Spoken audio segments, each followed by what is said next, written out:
All right, we're ready to begin part 2, which is the pH of salt solutions.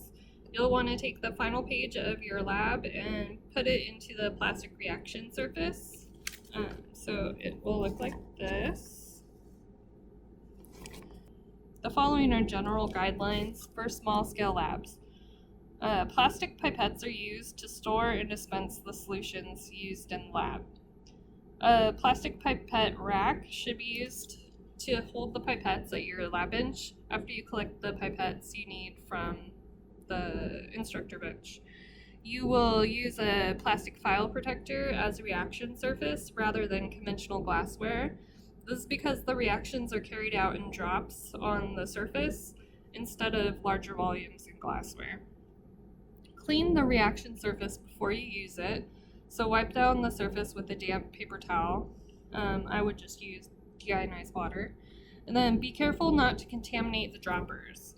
Do not touch the end of the dropper to the test surface or to a drop you're adding fluid to.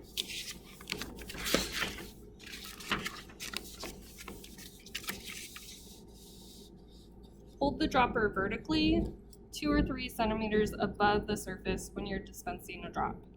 To mix solutions, use an empty pipette to blow air onto the drop and cause circulation within it. When finished, use a paper towel to absorb solutions from the test surface, and then you can throw that paper towel into the trash. Then use a second damp paper towel to wipe the surface clean. Nothing should be rinsed down the sink. Return all the pipettes to their correct storage containers. Alright, so to make a scale to evaluate the pH of the salt solutions, add 2 drops of the appropriate buffer to each square on the reaction surface, and then add 1 drop of universal indicator to each square. So now we will gather all of the pH buffers and grab the universal indicator. So I've grabbed all of the droppers that we need, pH 1 through pH 12, and then I also grabbed the universal indicator solution, and here's the reaction sheet. So we will place 2 drops of each buffer into the spots. So 1, 2.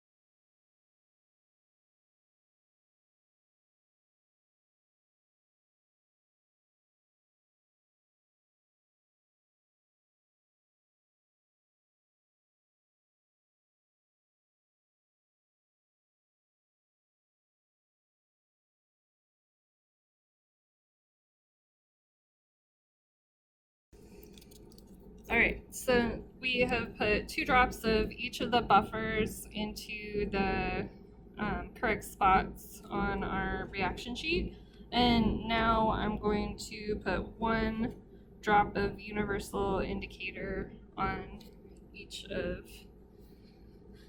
these droplets.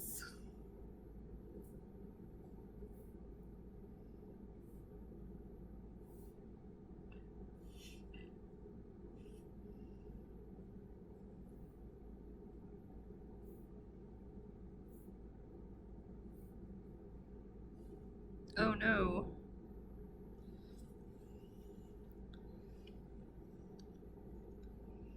I'm going to redo pH 11 because that was too much of the indicator.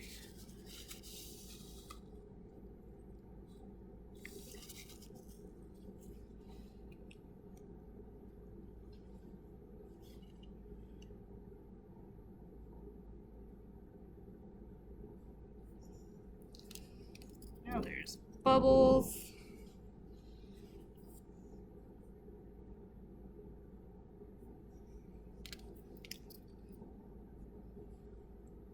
Alright, and so then it says to use a clean pipette to just blow some air to mix it.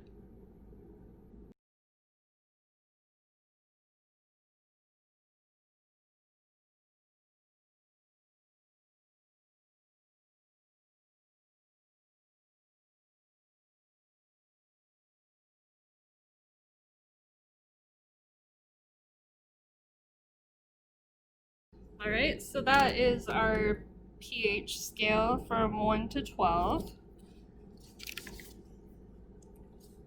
And then we're ready for step 3, which is put 2 drops of the appropriate salt solution in each box according to the heading, and then drop 1 drop of universal indicator, and then you'll use the pH scale that you made in step 1 to estimate the pH of the solution, and then record the pH measurement. So I will go grab all of these salt solutions and put away all of my pH buffers. Alright, so I'll just dispense 2 drops of each into their appropriate spots.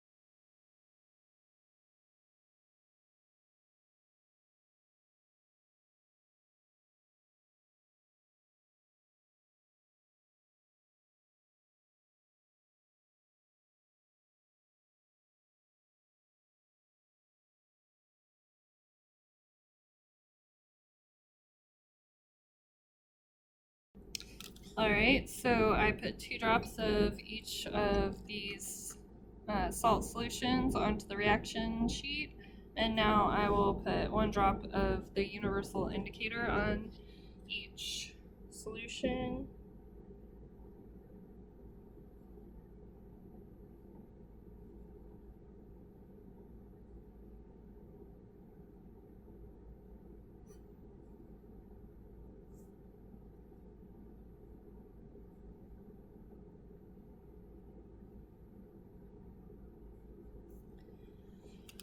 And then we'll want to mix them quickly with a clean pipette by just blowing air on them.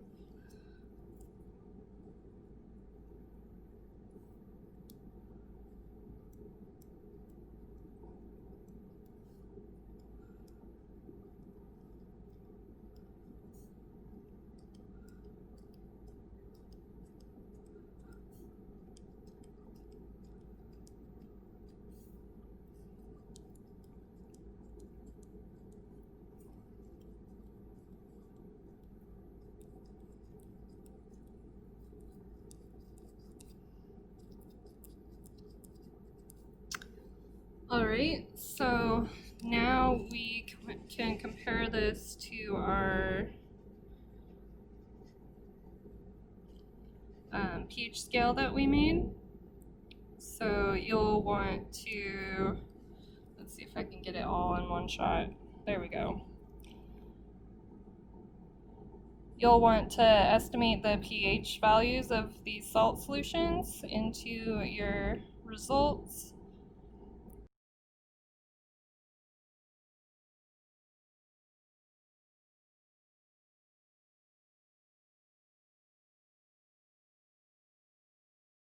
Alright, so step 4, recall that CO2 dissolves readily in water to form carbon dioxide.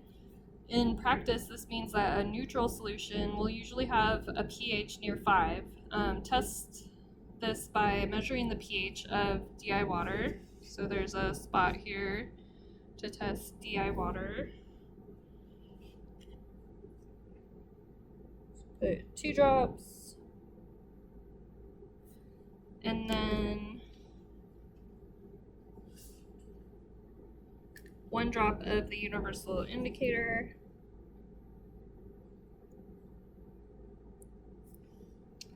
And then we'll mix it using a clean pipette to blow air into it.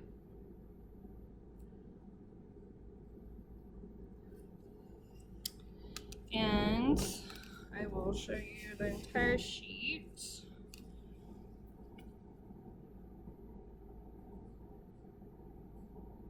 So you can record your data.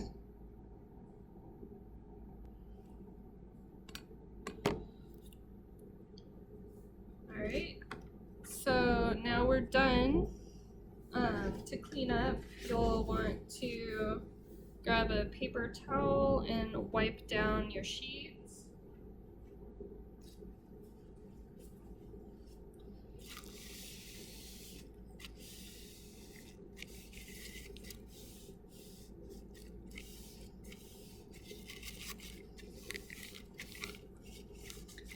And then that will go in the trash, and then we will wipe it down again with a damp paper towel.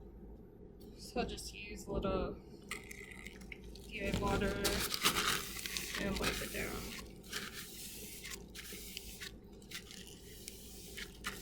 Alright, and that is the lab. I hope you enjoyed it.